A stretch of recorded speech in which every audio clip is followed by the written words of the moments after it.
KPK mengaku tidak mengetahui keberadaan Kaisang Pangarep dan Erina Gudono seusai terpergok menggunakan jet pribadi ke Amerika Serikat. Terkait keberadaan Kaisang, PSI buka suara. Dikutip dari Kompas.com, hal itu disampaikan oleh Wakil Dewan Pembina PSI Grace Natali. Sama halnya dengan KPK, Grace sendiri mengaku tak tahu keberadaan Kaisang. Sementara sejumlah elit PSI juga menyebut tak mengetahui keberadaan putra bungsu Presiden Joko Widodo itu. Seperti Waketum PSI Andi Budiman, Sekjen PSI Raja Juli Antoni, dan anggota Dewan Pembina PSI Isyana Bagus Oka.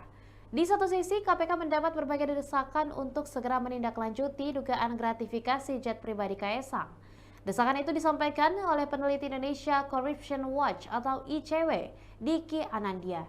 Ia mendorong KPK berkoordinasi dengan penegak hukum luar negeri untuk menelusuri dari aspek pemberian fasilitas terhadap Kaisang. Diki mendapati informasi bahwa pesawat jet yang digunakan oleh Kaisang merupakan milik bos salah satu perusahaan e-commerce dari Singapura. Perusahaan tersebut diduga tergabung dalam konsorsium bisnis yang sahamnya terdaftar di Amerika Serikat. Peneliti Pusat Kajian Anti Korupsi UGM Zainur Rahman meminta agar KPK tidak bertindak konyol.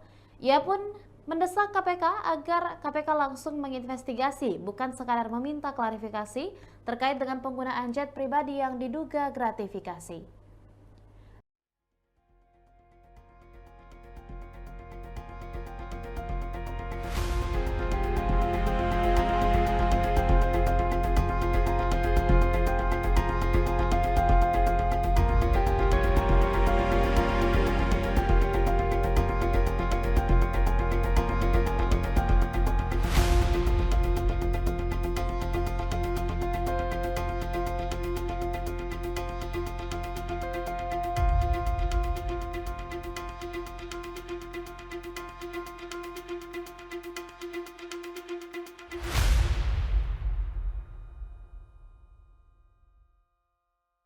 Demikian Tribun Hot News kali ini dan jangan lupa saksikan berita lainnya hanya di kanal YouTube dan juga Facebook Tribun Timur.